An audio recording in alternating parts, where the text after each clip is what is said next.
Bonsoir et bienvenue à cette séance du Conseil municipal de la Ville de Rivière-du-Loup du lundi 23 octobre 2023. Je vais procéder à la lecture de l'ordre du jour. En 1, ouverture de la séance. En 2, adoption de l'ordre du jour. En 3, adoption du procès-verbal du 10 octobre 2023.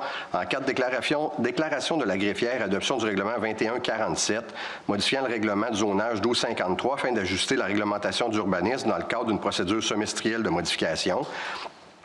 En 5, déclaration de la greffière, adoption du règlement 2150, amendant le règlement 1661 concernant le 911, décrétant l'imposition d'une taxe. En 6, demande de prolongation du délai pour effectuer la concordance avec le schéma d'aménagement et de développement révisé de la MRC et le plan d'urbanisme de la Ville. En 7, rapport de la greffière et décision du Conseil concernant la demande de dérogation mineure pour l'immeuble situé au 6 rue Sainte-Claire. En 8, approbation d'un plan d'implantation et d'intégration architecturale pour l'immeuble du 223 rue La Fontaine. En 9, approbation d'un plan d'implantation et d'intégration architecturale pour l'immeuble du 540-544 rue La Fontaine. En 10, confirmation d'une permanence au poste d'opérateur à l'usine de traitement des eaux. En 11, confirmation d'une permanence au poste de préposé aux immeubles et équipements. En 12, approbation du budget révisé de l'Office régional d'habitation de Rivière-du-Loup. En 13, approbation de la liste des comités et commissions permanentes du Conseil daté du 23 octobre 2023. En 14, approbation de la liste des camionneurs pour le transport de la neige pour la saison 2023-2024 et les tarifs inhérents. En 15, poursuite des activités économiques à l'intérieur de la marina de Rivière-du-Loup. En 16, demande de subvention pour l'organisation de la Fête du Canada 2024. En 17, nomination d'un maire suppléant. En 18, période de questions. 19, levée de l'Assemblée. Ça me prendrait une proposition pour l'ordre du jour. Steve Drapeau propose. Chantal Amstad appuie. C'est adopté. Merci. Point 3, adoption du procès-verbal du 10 octobre 2023. Il est proposé à appuyer que ce Conseil adopte le procès-verbal du 10 octobre 2023. André Beaulieu propose. Édith Sanson appuie. C'est adopté. Merci. Point 4, déclaration de la greffière et adoption du règlement 2147 modifiant le règlement de zonage 1253 afin d'ajuster la réglementation d'urbanisme dans le cadre d'une procédure semestrielle de modification. Je déclare que le règlement 2147 a essentiellement pour but de modifier le règlement de zonage 1253 dans le cadre d'une procédure semestrielle de modification de façon à agrandir la zone 108-RA, modifier les usages applicables à la zone 19-RB, ajouter un usage applicable à la zone 1-CB, modifier les spécifications applicables à la zone 53-RA, modifier les spécifications applicables à la zone 5-CB, modifier l'article 8.3.2 relatif à l'implantation des bâtiments accessoires d'une superficie de plus de 70 mètres carrés, modifier l'article 4.5.2 relatif au cas d'exception pour les lots desservis. Le règlement 2147 a fait l'objet d'une consultation publique le 13 septembre 2023 où l'ensemble des modifications apportées par ce règlement ont été expliquées à la population. Le règlement 2147 contient des dispositions propres à un règlement susceptible d'approbation référendaire et ont été approuvées par les personnes habiles à voter. Outre les coûts de préparation du règlement, ce dernier n'entraîne aucun frais additionnel pour le contribuable. Attendu que ce Conseil peut adopter et modifier des règlements d'urbanisme en vertu de la Loi sur l'aménagement et l'urbanisme, suivant les dispositions qui s'appliquent, attendu que ce Conseil juge opportun d'effectuer des ajustements à la réglementation d'urbanisme dans le cadre d'une procédure semestrielle de modification, attendu l'avis de motion donné le 11 septembre 2023, attendu l'Assemblée publique de consultation tenue à la salle du Conseil de l'Hôtel de Ville située au 65 rue de l'Hôtel de Ville le 25 septembre 2023 à 20h, attendu que suite à la consultation, ce Conseil ne désire faire aucun changement du projet de règlement, attendu que ce second projet de règlement contient des dispositions qui peuvent faire l'objet d'une demande des personnes intéressées afin qu'il soit soumis à leur approbation conformément à la loi sur les élections et les référendums dans les municipalités. En conséquence, il est proposé d'appuyer que ce Conseil adopte le second projet de règlement numéro 2147 modifiant le règlement de zonage 1253 afin d'ajuster la réglementation d'urbanisme dans le cadre d'une procédure semestrielle de modification. André Beaulieu propose. Nelson Lepage appuie. Je demande le vote, Madame la greffière, sur le règlement 2147. Oui. Donc, on va commencer par la conseillère Mme Sanson pour le vote. Pour. Nelson Lepage pour. Steve Drapeau pour. André Beaulieu pour. Carl Thériault contre. Chantal Amstad pour. C'est donc adopté à la majorité. Merci. Le point 5, déclaration de la greffière, adoption du règlement 2150, amendant le règlement 1661 concernant le 911 et décrétant l'imposition d'une taxe. Je souligne que la loi sur la sécurité civile prévoit que toute municipalité locale doit s'assurer des services d'un centre d'urgence 911 afin de répondre aux appels d'urgence sur son territoire. L'une des sources de financement permettant d'assurer ce service est la taxe municipale pour le 911. À cet égard, la Ville a adopté le règlement 1661 le 17 août 2009 par lequel elle impose pour chaque numéro de téléphone une taxe payable mensuellement par les clients des services téléphoniques. Le 6 septembre 2023, le gouvernement a édicté le règlement modifiant le règlement encadrant la taxe municipale pour le 911, conformément à l'article 244.70 de la loi sur la fiscalité municipale. Toute modification au règlement encadrant la taxe municipale pour le 911 nécessite que les municipalités ajustent leur propre règlement municipal portant sur la taxe pour le 911. Ainsi, l'adoption du règlement 2150 vise essentiellement à amender le règlement 1661, décrétant l'imposition d'une taxe aux fins du financement des centres d'urgence 911 afin de rehausser le montant de la taxe municipale pour le 911 de 46 cents pour le porter à 52 cents par mois par numéro de téléphone à compter du 1er janvier 2024, mettre en place un mécanisme d'indexation annuelle du montant de la taxe qui sera applicable au 1er janvier de chaque année à compter de 2025. Conformément à l'article 244.69 de la loi sur la fiscalité municipale, l'adoption du règlement n'a pas été précédée d'un avis de motion ni d'un projet de règlement. Celui-ci est assujetti à l'approbation du ministre des Affaires municipales, des régions et de l'occupation du territoire et entre en vigueur à la date de publication d'un avis à cet effet dans la Gazette officielle du Québec. Outre les coûts de préparation du règlement, de publication de l'avis public requis par la loi pour son entrée en vigueur, ce dernier n'entraîne aucun frais additionnel pour le contribuable en date de présente.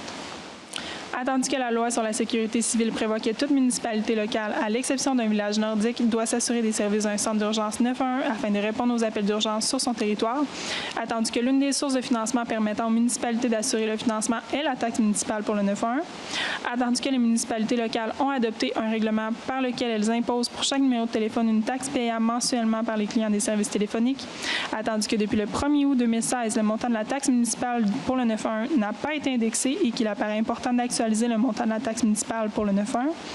Attendu qu'à cette fin, le gouvernement a édicté le 6 septembre 2023 le règlement modifiant le règlement encadrant la taxe municipale pour le 911. Attendu qu'il y a lieu de rehausser le montant de la taxe municipale pour le 911 pour faire passer le montant de 46 cents par mois par numéro de téléphone à 52 cents par mois par téléphone à partir du 1er janvier 2024. Attendu qu'il y a lieu de mettre en place un mécanisme d'indexation annuelle du montant de la taxe qui sera applicable au 1er janvier de chaque année à compter de 2025. Attendu que, conformément à l'article 244.9 de la loi sur la fiscalité municipale, ce règlement n'a pas été précédé d'un avis de motion et d'un projet. En conséquence, il est proposé et appuyé que ce Conseil adopte le règlement numéro 2150, modifiant le règlement 1661 du 17 août 2009, décrétant l'imposition d'une taxe aux fins du financement des centres d'urgence 911. Édith Sanson propose. Nelson Lepage appuie. C'est adopté. Merci. Le point 6, demande de prolongation du délai pour effectuer la concordance avec le schéma d'aménagement et de développement révisé de la MRC et le plan d'urbanisme de la Ville. Attendu que le règlement numéro 260-19 relatif au schéma d'aménagement et de développement révisé de la municipalité régionale de comté de Rivière-du-Loup est entré en vigueur le 30 avril 2020. Attendu que, conformément à la loi sur l'aménagement et l'urbanisme, la Ville de Rivière-du-Loup doit, dans les 24 mois suivant l'entrée en vigueur du SADR, donc le schéma d'aménagement et de développement révisé, adopter le tout règlement de concordance pour assurer la conformité au schéma révisé.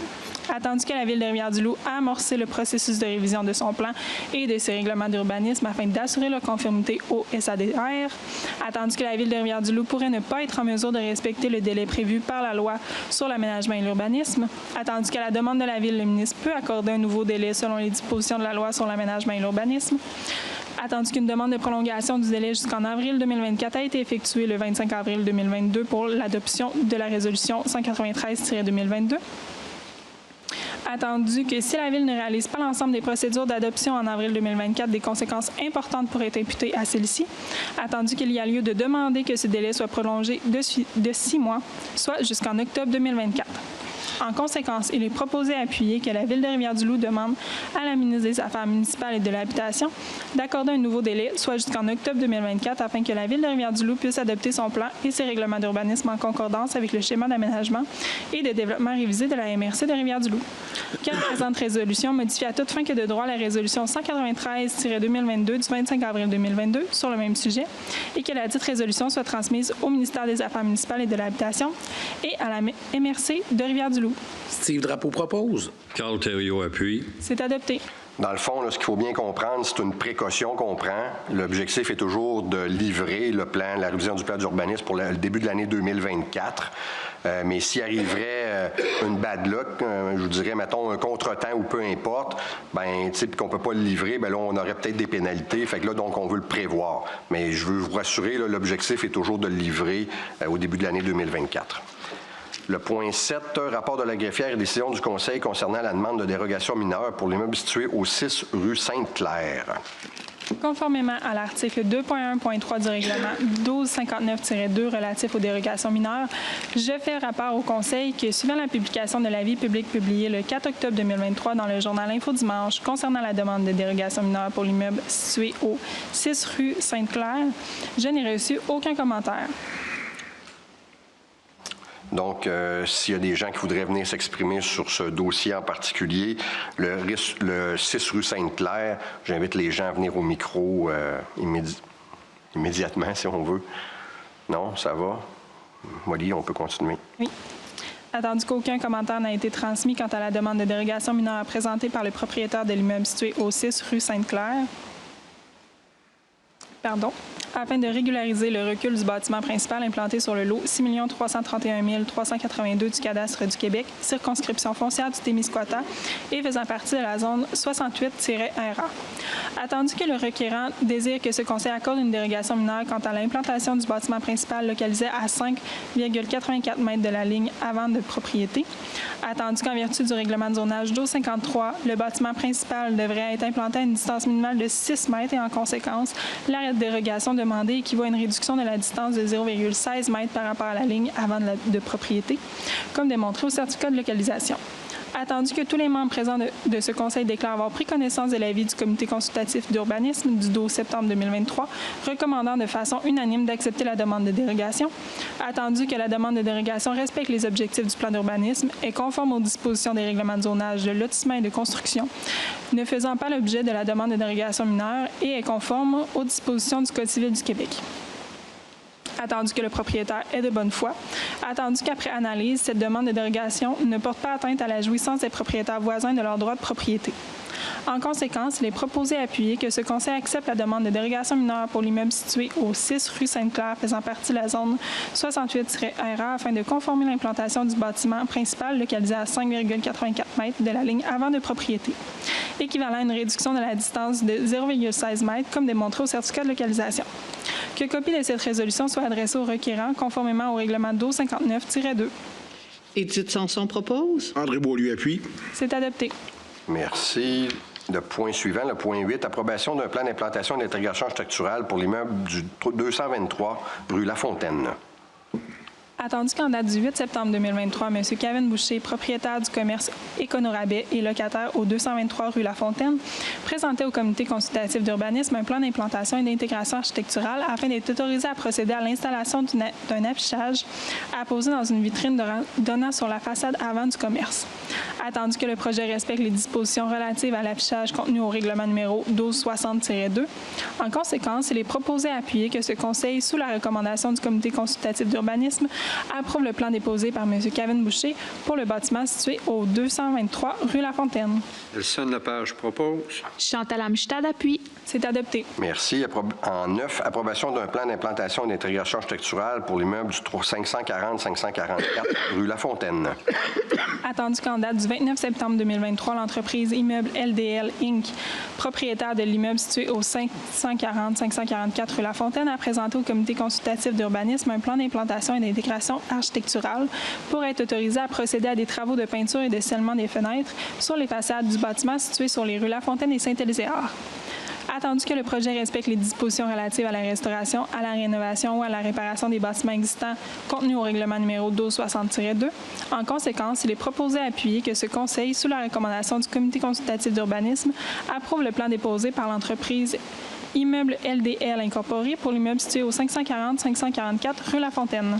Édith Sanson propose. Steve Drapeau appuie. C'est adopté. Merci. Point 10, confirmation d'une permanence au poste d'opérateur à l'usine de traitement des eaux. Attendu que la période de probation de M. Frédéric Mazerol arrive à échéance, attendu que le rapport d'évaluation complété par la gestionnaire en environnement division des eaux du service technique et de l'environnement démontre que ce dernier répond à l'ensemble des critères d'évaluation et qu'il a atteint le niveau d'adaptation requis pour occuper les responsabilités liées au poste d'opérateur en traitement des eaux. Attendu que la période de probation accomplie permet de confirmer qu'il a atteint le niveau d'exigence technique et comportementale adéquat pour remplir les devoirs et ses fonctions et responsabilités. En conséquence, il est proposé d'appuyer que ce Conseil, sous la recommandation du directeur du service du potentiel humain, confirme la permanence de M. Frédéric Mazerol à titre d'opérateur à l'usine de traitement des eaux, conformément aux dispositions de l'entente de travail liant la Ville de Rivière-du-Loup au syndicat des employés municipaux de Rivière-du-Loup. Chantal Amstad propose. Steve Drapeau appuie. C'est adopté. Merci. Le poste d'opérateur à l'usine de traitement, c'est une classe 3 qui comporte 7 échelons, débutant à 23,91 jusqu'à 34,15 Point suivant, le point 11, confirmation d'une permanence au poste de préposé aux immeubles et équipements. Attendu que la période de probation de M. Frédéric Lévesque arrive à échéance, attendu que le rapport d'évaluation complété par le chef de division du service technique et de l'environnement démontre que ce dernier répond à l'ensemble des critères d'évaluation et qu'il a atteint le niveau d'adaptation requis pour occuper les responsabilités liées au poste de préposé aux immeubles et équipements, attendu que la période de probation accomplie permet de confirmer qu'il a atteint le niveau d'exigence technique et comportementale adéquat pour remplir les devoirs de ses fonctions et responsabilités. En conséquence, il est proposé à appuyer que ce Conseil, sous la recommandation du directeur du service du potentiel humain, confirme la permanence de M. Frédéric Lévesque à titre de préposé aux immeubles et équipements au service technique et de l'environnement, conformément aux dispositions de l'entente de travail liant la Ville de Rivière-du-Loup au syndicat des employés municipaux de Rivière-du-Loup. Carl Thériault propose. Nelson Lepage appuie. C'est adopté.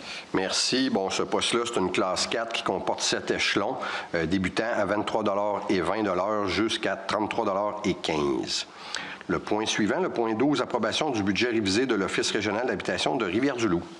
Il est proposé à appuyer que ce Conseil approuve la révision du budget de l'Office régional d'habitation de Rivière-du-Loup, daté du 27 septembre 2023, annexé à la résolution. André Beaulieu propose. Édith Sanson appuie. C'est adopté. Merci. Dans le fond, les grosses la modification qui a eu cours dernièrement, c'est que au niveau du budget de remplacement, d'amélioration, de modernisation, le budget approuvé précédemment, c'est un budget de 221 550 $. Mais il a été bonifié, là, si on veut, parce qu'il y a eu des travaux supplémentaires qui ont été faits.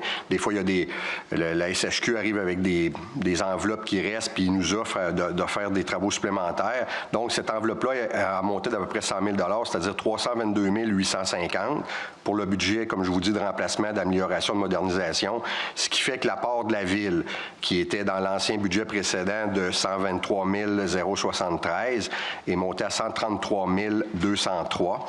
Puis l'apport de la SHQ dans le budget approuvé précédemment était de 1 220 034, ce qui fait que l'apport est monté à 1 311 204. On sait que la Ville de Rivière-du-Loup paye 10 puis que la SHQ en paye 90. Fait que c'est ce qui nous donne ces chiffres-là. Le point 13, approbation de la liste des comités et commissions permanentes du Conseil. Il est proposé à appuyer que ce Conseil adopte la liste des comités et commissions permanentes du Conseil annexée à la résolution, datée du 23 octobre 2023, et nomme les conseillers et fonctionnaires désignés à titre de représentants de la Ville pour siéger au sein de ces divers comités, commissions, corporations et organismes mentionnés. Que le maire soit autorisé à siéger au sein de tous les comités et de toutes les commissions permanentes du Conseil avec droit de vote, que les dépenses réellement encourues par les membres du Conseil pour siéger au sein de ces divers comités, commissions, corporations et organismes soient remboursées sur présentation des pièces justificatives. Que cette résolution remplace à toute fin que de droit la résolution numéro 376-2023 du 11 septembre 2023 sur le même sujet. Steve Drapeau propose. Nelson Lepage appuie. C'est adopté. Merci. Point 14. Oui. Pour le point 14, je me retire pour des raisons d'affaires. OK. Merci. Pour moi, pour des raisons famille. Bien familial. OK. Merci. Point 14, approbation de la liste des camionneurs pour le transport de la neige pour la saison 2023-2024 et les tarifs inhérents. Il est proposé à appuyer que ce Conseil décrète les tarifs au mètre cube pour le transport de la neige payable par la Ville aux camionneurs participants, selon le plus récent recueil de tarifs de camionnage en vrac du ministère des Transports du Québec, incluant un escompte de 5 % et la clause d'ajustement du carburant dudit recueil pour la saison hivernale 2023-2024. Que les zones de tarification établies par la Ville se situent entre 1 et 1,9 km, 2 et 2,9 km et 3 et 3,9 km, mais la rémunération journalière du camionneur ne devra pas être inférieure au tarif horaire dudit recueil en fonction du nombre d'essieux du véhicule. Que la liste des camionneurs annexée à la résolution pour le transport de neige de la saison 2023-2024 soit approuvée. Chantal Amstad propose. Édith Sanson appuie. C'est adopté. Écoutez, la liste de camionneurs, je pense que c'est 24 ou 25, là, j'y vois de mémoire, mais au niveau là, des tarifs, dans le fond, on voit, là, comme Molly vous disait, là, entre 1 et 1,9 kg, la Ville va payer un montant de 2,13 si on veut du mètre cube. Entre le 2 à 2,9, on parle d'un montant de 2,46 du mètre cube. Puis entre 3 à 3,9 km, c'est 2,79, 2,79 du mètre cube. On comprendra que plus que la distance est loin, parce que les gens vont partir des fois de Saint-Ludger pour s'en venir jusqu'au dépôt à neige. Donc, c'est pour ça que les montants sont un peu plus hauts, plus que les distances sont loin, pour en même temps venir, entre autres, là, compenser là, le kilométrage qu'ils vont faire à ce niveau-là. Fait que le point suivant, c'est le point 15, poursuite des activités économiques à l'intérieur de la marina de Rivière-du-Loup. Attendu que le secteur de la marina est la propriété du gouvernement du Québec, attendu que les activités économiques se tiennent à l'intérieur de ce secteur, lesquelles connaissent des enjeux importants, notamment en matière de complexification au niveau des activités de dragage, attendu que la Ville de Rivière-du-Loup reconnaît que les activités ayant cours à la marina de Rivière-du-Loup constituent un apport économique important pour la communauté et qu'il est justifié que des ressources soient attribuées visant la pérennité de ces activités, attendu que la Direction générale de la Ville de Rivière-du-Loup s'implique activement afin de trouver des solutions visant à assurer la pérennité des activités ayant lieu dans la marina, attendu que la Direction générale souhaite clarifier la situation afin d'éviter tout imbroglio en lien avec cette implication. En conséquence, il est proposé d'appuyer que ce Conseil mandate officiellement la Direction générale de la Ville de Rivière-du-Loup de poursuivre, dans le respect des lois en vigueur, les efforts visant à soutenir le maintien de l'activité économique à l'intérieur de la marina de Rivière-du-Loup.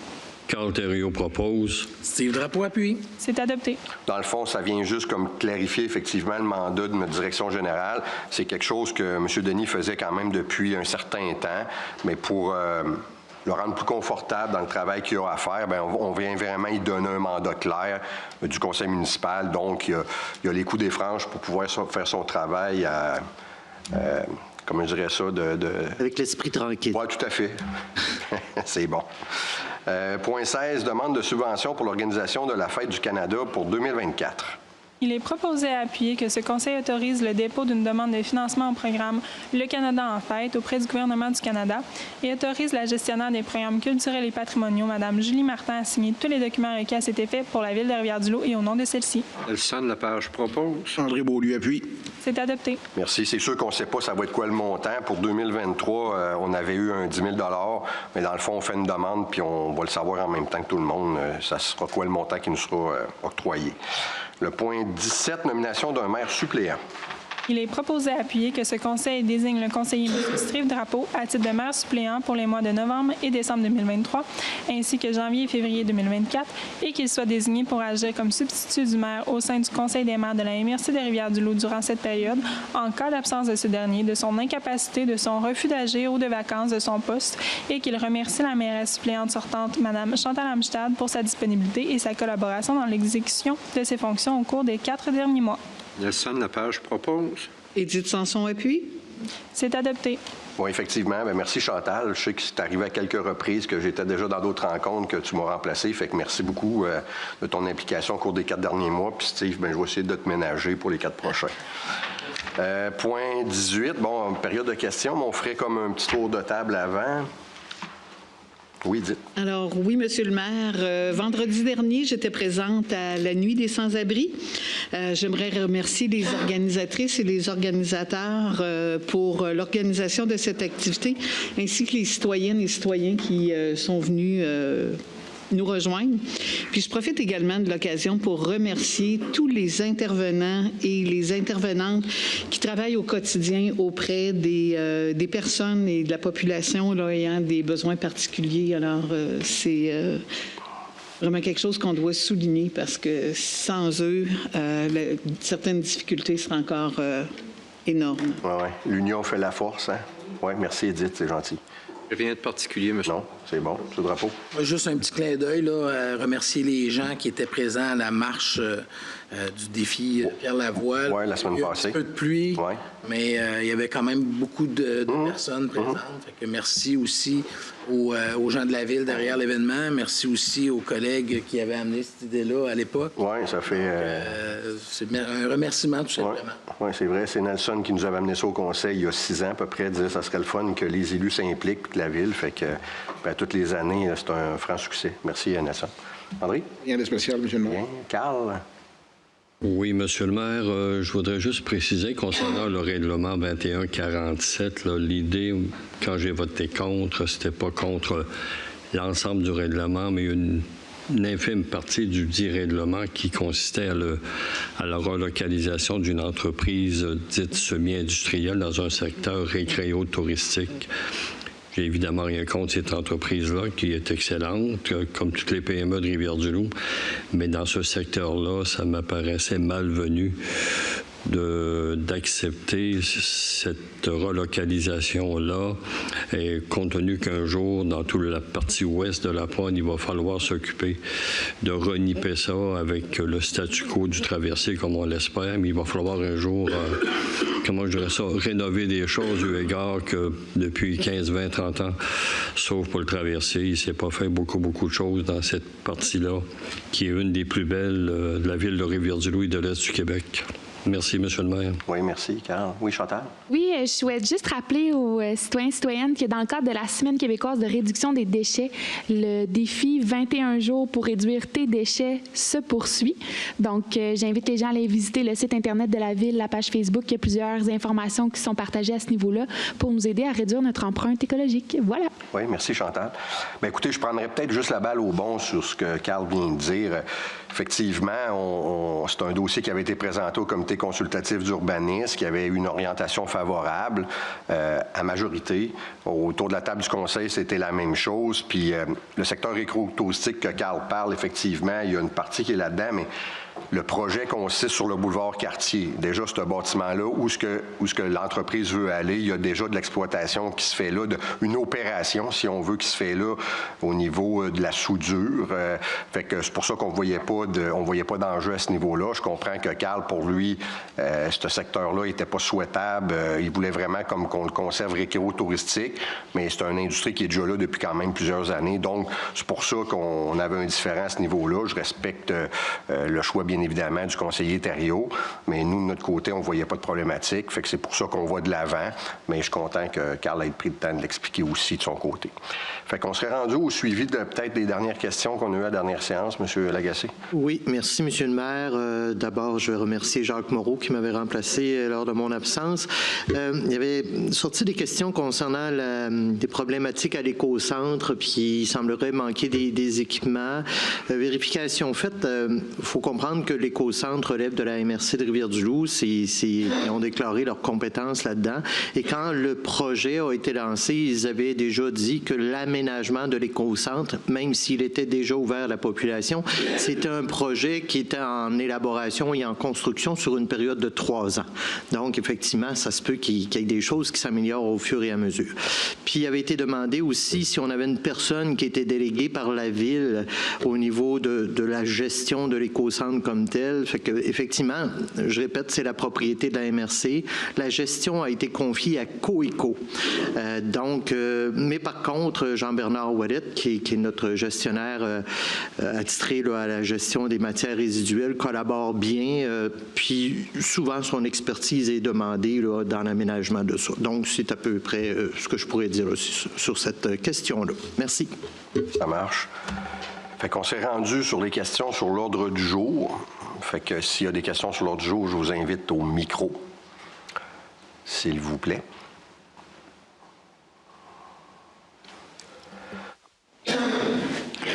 Bonsoir, Daniel Levasseur. Bonsoir, M. Levasseur. Concernant le numéro 16, Une demande de subvention pour l'organisation de la Fête du Canada en 2024. Oui, oui. Pourquoi il n'y aurait pas une demande de subvention pour l'organisation de la Saint-Jean-Baptiste en 2024? Oui, bien, ça se fait aussi. C'est peut-être dans les périodes, c'est peut-être pas tout de suite, là, mais on en fait une à toutes les années. Là. On l'a fait pour les deux. Là, pourquoi il y a juste une résolution ce soir? Il faudrait que je vérifierais, mais effectivement, on demande de l'aide dans les deux cas. Là. Ouais.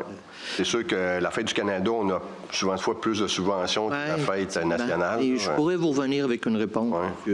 Merci. Parce que des fois, on la fait un peu plus tard aussi, là, ça dépend. Mais effectivement, on va le demander. Fait qu'on serait rendu question sur tout autre sujet. Je vous invite à venir au micro, s'il vous plaît. Bonjour. Bonjour. Lorraine Ouellette. Oui. La dernière fois que je suis venue ici, ça fait longtemps, c'était bruyant, il y avait beaucoup de monde. Là, je trouve ça quasiment trop tranquille, il n'y a presque pas de monde. Puis ça va vite. J'en perds des bouts. Je pense que je ne suis pas tout seul à en perdre des bouts. Puis, avant de commencer sur le reste, là, j'ai pas trop compris. D'habitude, tu nous expliquais quand il y avait une modification ou un plan d'embellissement d'une maison, tu nous situais où c'était. Puis tu l'as pas fait ce soir. Oui, bien là, l'adresse, là, le 6 rue Sainte-Claire, je peux pas en dire plus que ça, vraiment. Non, celle-là, les deux autres. Bien, les deux autres, c'est à rue La Fontaine. Ouais, bien, il y en a un qui est en face du Jean Coutu. Ils ont changé une enseigne, ça s'appelle Écono Rabais. Ils ont mis une enseigne dans le vitrine. Puis l'autre, c'est l'ancien centre de coiffure Laval-Briand, au coin de la rue Saint-Elzéar, La Fontaine, le 540-544. Dans le fond, ils ont peinturé les châssis. C'était des fenêtres qui étaient vertes de mémoire, puis ils ont mis blanches. Tu sais, fait que c'était ça les modifications. Déjà une information plus pour moi. Je trouvais ça important, même quand on l'écoute à la maison, de se situer. C'est ta maison, tu ne comprends pas non plus. Bon, ce que j'ai le goût de dire, c'est moi, j'avais des blessures à guérir avec Medway, puis je pense que vous autres aussi, vous en avez eu. Bon, ceci dit, mes blessures sont assez guéries pour avoir le goût de revenir régulièrement. J'ai jamais été aussi fière cet été que d'habiter la ville. Elle était vivante, elle était belle comme jamais. Même si je trouve qu'on coupe encore trop d'arbres, il y a eu énormément d'arbres de plantés. Les boîtes à fleurs, c'est magnifique. L'agriculture urbaine, je trouve ça vraiment intéressant qu'on le développe.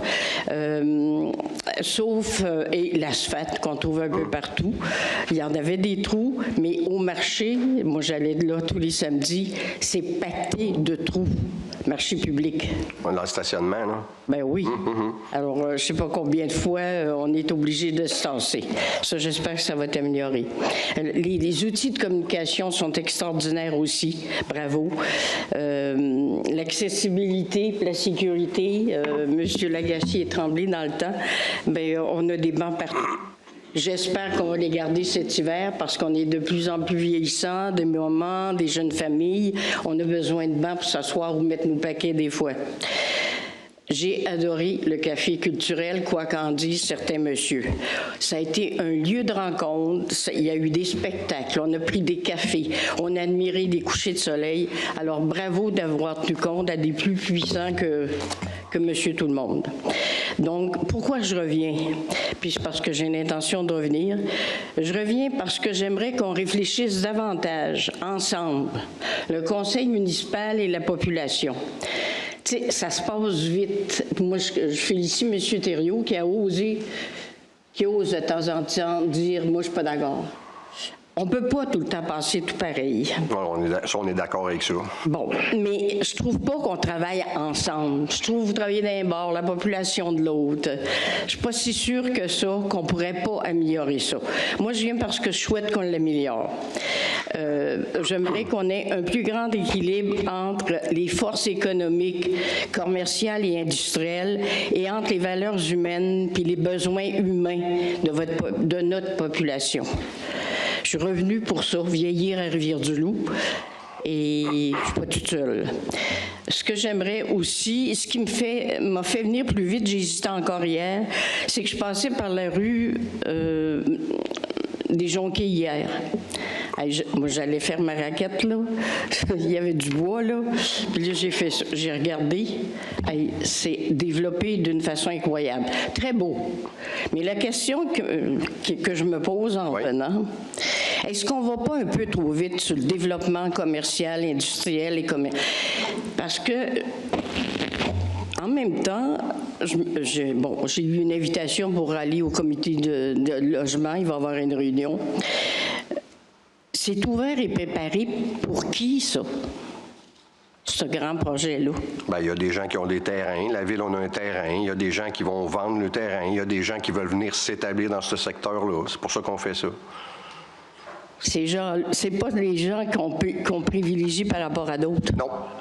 Bon, merci pour la réponse. Mais en même temps, je pense, je dis Mario, parce que j'ai travaillé avec toi 4 ans, on a vu d'autres projets que je trouvais le fun aussi, mais qui sont tous dormants. Est-ce qu'on ne va pas un peu trop vite à développer à tout prix des terrains garde?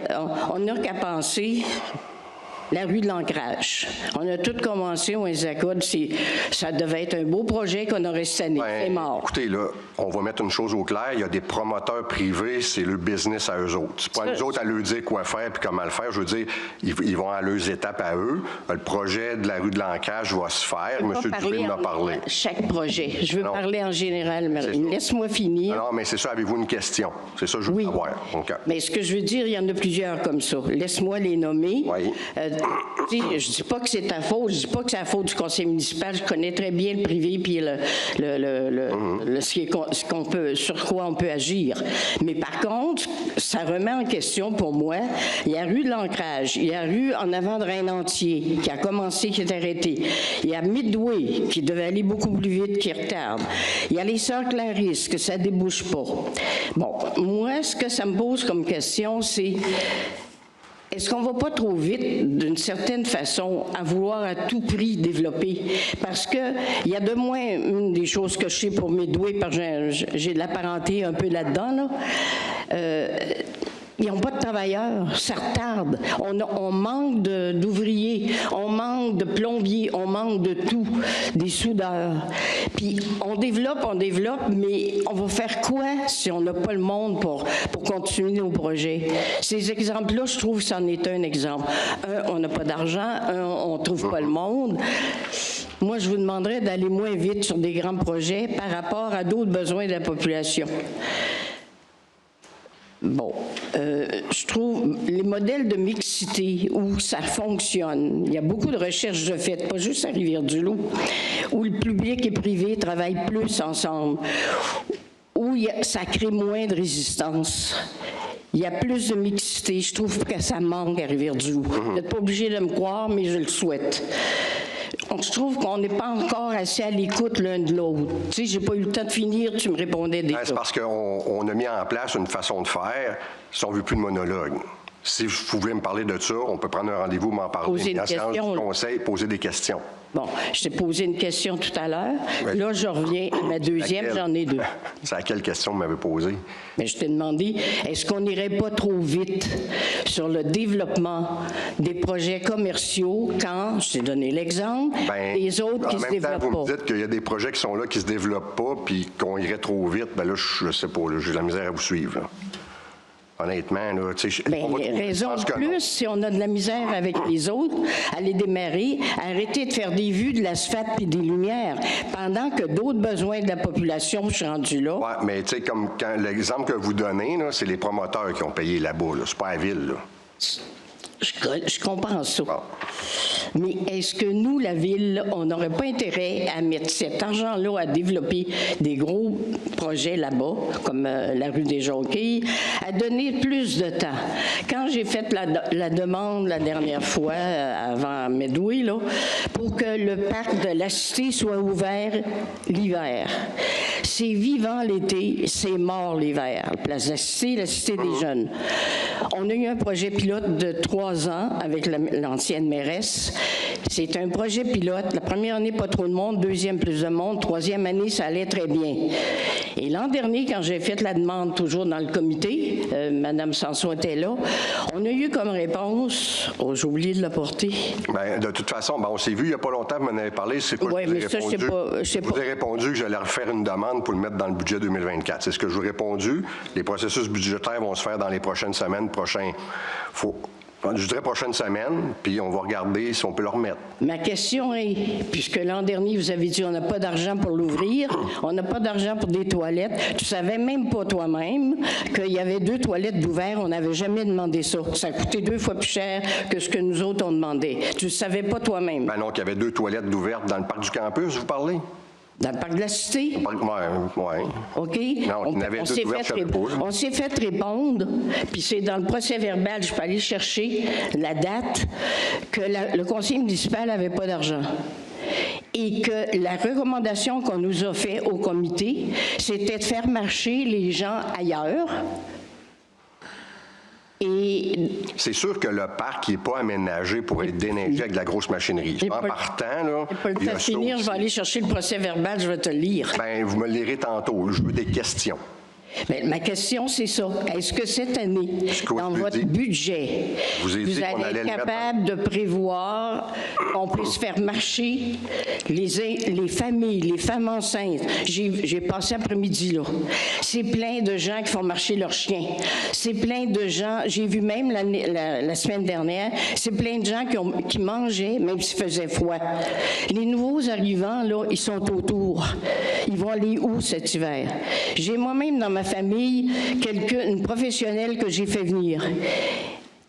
Elle se demande ce qu'elle va faire cet hiver. Il y a d'autres professionnels qui sont partis parce que l'hiver... Mais t'as pas ça si pire que ça. Il y a quand même d'autres places à Rivière-du-Loup pour marcher de façon sécuritaire. Il n'y a pas juste le parc du campus et de la Cité. Est-ce que les femmes enceintes, est-ce que les handicapés, est-ce que les nouveaux immigrants qui n'ont rien, qui n'ont pas de ski, qui n'ont pas de raquettes, sont capables d'aller toujours aux chutes? Quand j'en ai parlé... Les trottoirs, en ville, là, tout le tour du parc du campus, il se marche aussi. L'allée centrale est ouverte. Ce que je vous dis, Mme Ouellette, quand on s'est vu il y a à peu près 1 mois ou 1 mois et demi, je vous ai dit, je vais faire la demande. C'est fait, il est rentré pour une analyse budgétaire. Pour le moment, je ne peux pas vous dire plus que ça. Quand l'analyse budgétaire sera faite, je vous donnerai une réponse. Bon, mais je souhaite qu'on l'ait, parce que c'est prouvé partout, les recherches, c'est écrit partout, que le meilleur outil d'intégration est un beau grand parc. Oui, c'est sûr. Les gens se parlent, les gens prennent du soleil, les gens promènent leurs chiens, ils mangent ensemble, ils parlent ensemble, ils apprennent à connaître d'autres langues, d'autres cultures. Si vous voulez garder vos nouveaux arrivants, qu'ils soient de l'Afrique ou qu'ils soient de Trois-Rivières ou de Québec, il faut avoir un lieu de rassemblement et on ne l'a pas l'hiver. Maintenant, faites-en ce que vous voudrez, mais moi, je fais la demande d'y tenir et je demande au conseil municipal, pas juste à toi, c'est toujours toi qui me réponds, je demande à tous les conseils municipaux d'ouvrir notre mentalité sur les valeurs humaines. Le développement ne peut pas se faire que par l'économique. Un ne va pas sans l'autre. Tout à fait. Puis ça prend de l'économique pour amener des développements communautaires. Puis il faut les garder. Tout à fait. Merci. Merci, Mme Ouellette.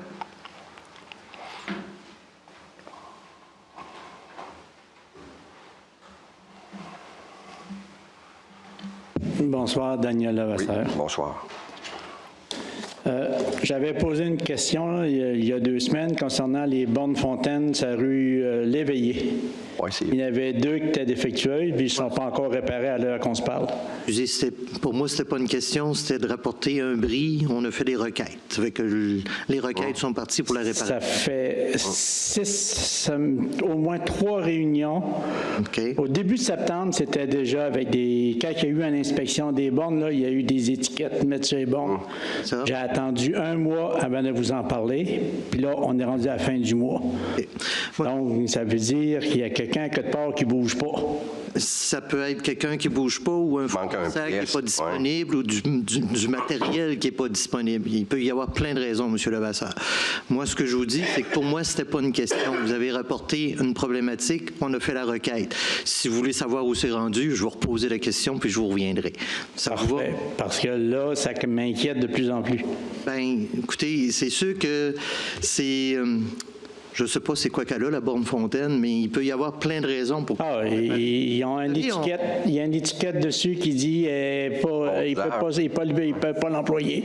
Là, il y en a 2 sur 4. Je comprends ça, mais ce que je voudrais surtout vous donner comme message, c'est qu'on n'a pas aucun intérêt à retarder de la réparer si on peut la réparer. Il doit y avoir une raison. C'est ça que je suis en train de vous dire. Mais je reviendrai avec les causes et ce qu'il y a derrière ça. Je ne le sais pas. C'est bien. Merci pour celle-là.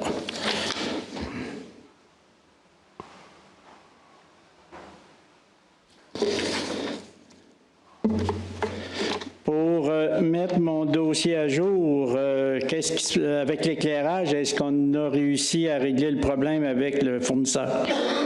Je vais m'informer en même temps. Je ne sais pas, M. Levasseur. La dernière fois que j'ai vérifié, je sais qu'il y avait un problème de connexion informatique. Oui. Le fournisseur responsable de cette connexion-là était aux États-Unis, mais je n'ai pas eu de développement. Je vais vous revenir où ça en est rendu présentement. Merci. On va regarder celui-là. OK. Monsieur le maire, oui. Cette semaine, j'entendais par la radio locale qu'on avait donné un contrat de gré à gré pour mettre 31 000 $ de fleurs au rond-point. Je ne sais pas. Je n'ai pas entendu celle-là. Ben là, moi, ça me dit... Mais dernièrement... La semaine passée. On n'aurait pas mis des fleurs là. Non, mais on a donné, ça a l'air, un contrat de gré à gré pour mettre des fleurs au rond-point. Puis d'après ce que je sais, c'est qu'au rond-point, on fait une analyse pour l'améliorer ou bien le rénover. Parce qu'on a donné un contrat en début de saison pour toutes les fleurs pour toute l'année. Mais c'est pas un contrat spécifique pour le rond-point. Non, c'était... Non, des fleurs en ville après poteau, là, c'est correct. Là. Oui, bien, c'est tout dans le même contrat d'habitude. Excusez-moi, l'information, vous dites, vous l'avez entendue la semaine passée, vous avez pris ça où? Radio à Ciel FM. Es-tu dans l'entrevue de M. Tremblay? M'en souviens pas. Ouais, moi, ça me dit rien, là, honnêtement, parce qu'on a donné effectivement un contrat. Là, on fait ça en début de saison. Là, non, en début de saison. Pour toutes les fleurs dans toutes les... Ah non, c'était spécifié là, des fleurs au rond-point. Ah oui. Honnêtement, je ne sais pas. On va essayer de trouver une réponse, mais je ne sais pas. C'est bon.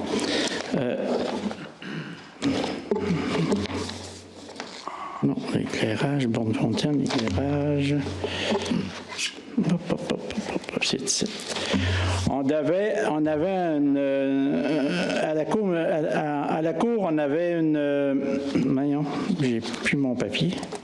À la cour municipale, vous parlez? Non, on avait une action qui était supposée être résolue le 23. Ah, il est ici. Le dossier 250-22-003-799-223, ça devait être réglé le 23 octobre. Est-ce qu'on a eu des nouvelles? C'était une poursuite... Pourriez-vous me répéter le numéro, s'il vous plaît? Je vérifie. Le 250. Oui. Trédignon 22, Trédignon 003, 799, Trédignon 223. Si c'est ce que je pense, puis la date, c'était? Il disait que ça serait... on devait avoir... ça avait été reporté au 23 octobre. 23 octobre. Donc, ça veut dire aujourd'hui. Est-ce que ça pourrait être, Maître de Blois-Drouin, l'ordonnance qu'on avait eue pour le nettoyage d'un terrain dans le secteur du Boisé, là? J'essaie de vérifier avec le numéro de dossier, mais je le trouve pas, mais on pourra revenir. Bon, je vous reviendrai, Monsieur Levasseur. C'est beau pour ça, c'est correct. Le dernier point. Oui. Hier, il y avait une réunion concernant la vente des églises. Oui. OK? Et dans la vente des églises, je voudrais savoir, moi, qu'est-ce que la Ville de Rivière-du-Loup va faire en versus ses projets, ses numéros de règlement 1596, 1597 et 1598 concernant le patrimoine de ces bâtisses-là. Bien, écoutez, avant de s'énerver, là, on va attendre de voir s'il va y avoir un projet. Là. Ce que j'ai compris, ils vont aller en appel de projet. Moi, j'ai rencontré M. Dubé, ça doit faire peut-être... c'est au début du mois d'octobre. Puis c'est l'information qu'il a transmise aux paroissiens hier. Ils voulaient... en tout cas, eux, de leur côté, ils venaient nous informer. qui allait aller en appel de projet, qui faisait l'Assemblée hier. Puis ce que j'ai compris aussi, que 77 des 228, mettons, paroissiens de Rivière-du-Loup se sont exprimés en faveur, qui allaient demander un projet. Donc, on est à la même place. C'est sûr ce qu'on a répété à M. Dubé à la rencontre. M. Lagacé était avec moi, puis il y avait quelqu'un de l'urbanisme aussi, si je ne me trompe pas. Là, mais que c'est sûr que nous autres, la préservation du patrimoine, le bâtiment extérieur, on peut agir sur l'extérieur et non sur l'intérieur. C'est notre réglementation est faite comme ça. Puis à l'époque, c'est ce qui était aussi. Même au niveau provincial, c'était comme ça. Mais on va attendre de voir s'il y aura des projets. Mais pour le moment, M. Levasseur, c'est sûr que nous autres, ce qui est clair, ils ne peuvent pas arriver puis déconstruire ou démolir une église. Là.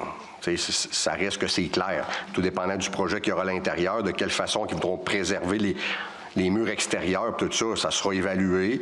Il y aura un comité consultatif d'urbanisme, bien évidemment, le conseil. Ils auront des devoirs à faire de venir le présenter aux citoyens, eux autres aussi de leur côté, qu'est-ce qu'il y aura à faire.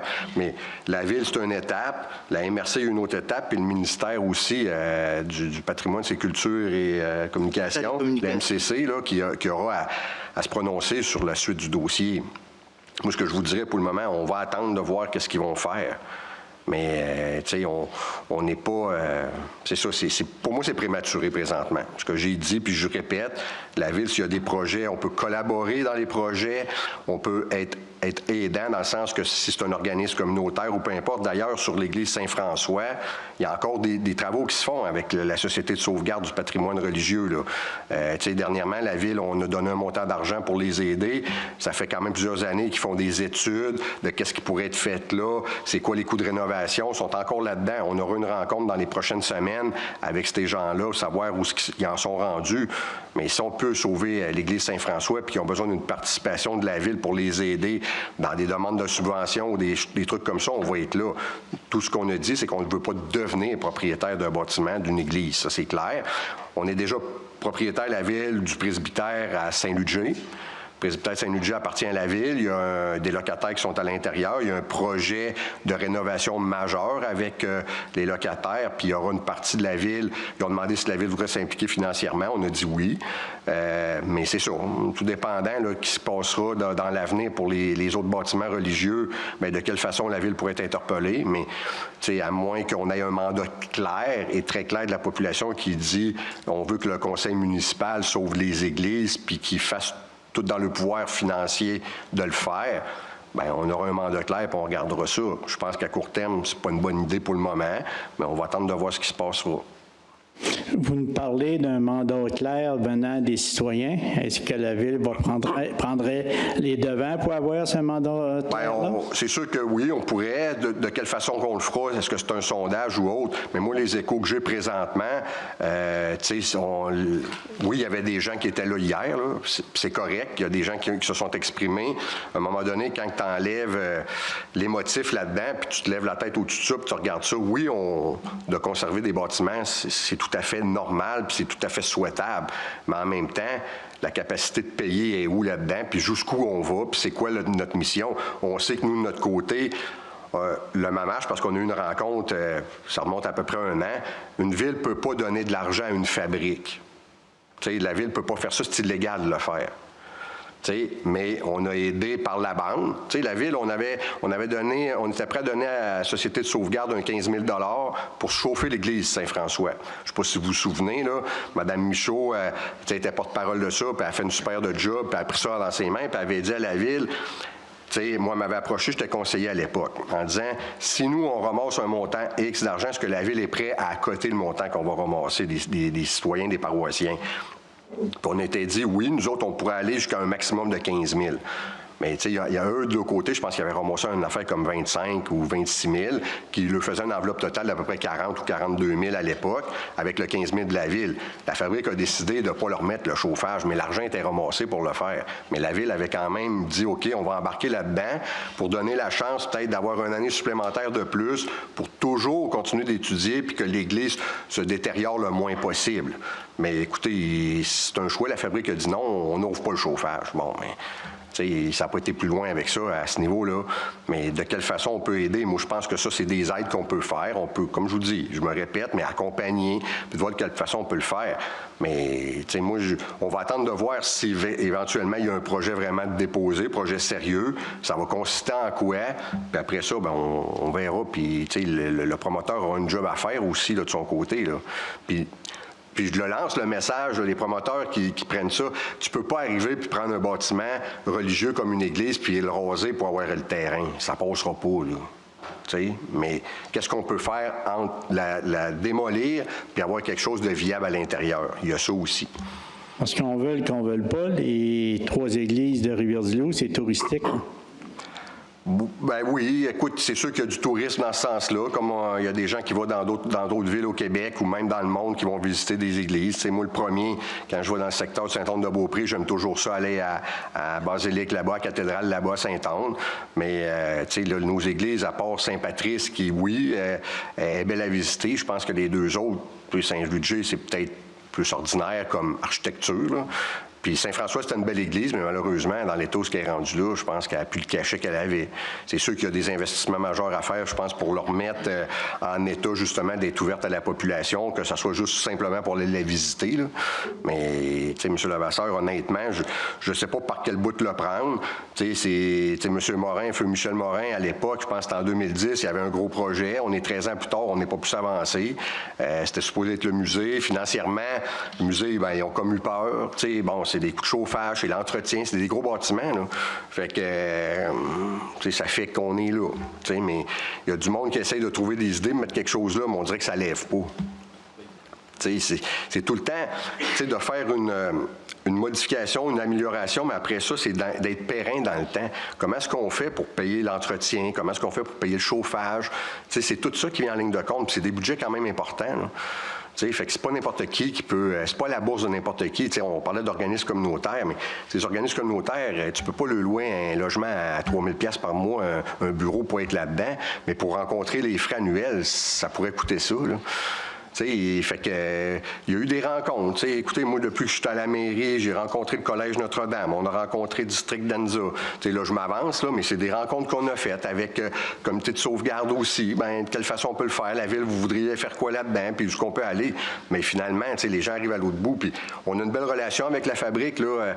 Nous autres, là, j'ai voulu réitérer le fait quel prix qui serait prêt à la vendre à un organisme communautaire ou, mettons, la Société de sauvegarde qui avait un projet à l'intérieur. C'est 1 $. C'est pas ça qui coûte cher, c'est tout ce qui vient après qui coûte cher. Fait qu'on est là, M. Levasseur, j'aimerais ça avoir la recette miracle, mais honnêtement, moi, ça fait une dizaine d'années que je pense à ça, puis si on veut mettre des sous dans ça, ça va prendre quand même beaucoup de sous. Très bon. Merci. Ça me fait plaisir, M. Levasseur. J'ai des réponses. Oui, OK, c'est bon. Il y avait un ingénieur qui écoutait la période de questions. OK. Fait que, concernant les bornes fontaines, il y en a une qui serait réparée, puis l'autre, il va falloir qu'elle soit remplacée. Pour ce qui est de l'éclairage public, il y a eu des vérifications de fait dernièrement. Il reste des problématiques. Il y a encore une rencontre de travail ce jeudi pour trouver la solution. Il pensait que c'était un problème avec le pare-feu, mais finalement, c'est pas ça. Ça fait qu'il cherche pourquoi le système ne se parle pas. Et le 31 000 $ d'aménagement, c'était dans le rond-point, dans les travaux du secteur ouest-sud, l'aménagement du rond-point qu'il y a au bout de la rue des Joncs. Oui. OK. C'est ça le contrat qui a été accordé. C'est bon. Ça me fait plaisir. Fait que merci à tous, belle fin de soirée, puis on se revoit lundi le 13 novembre.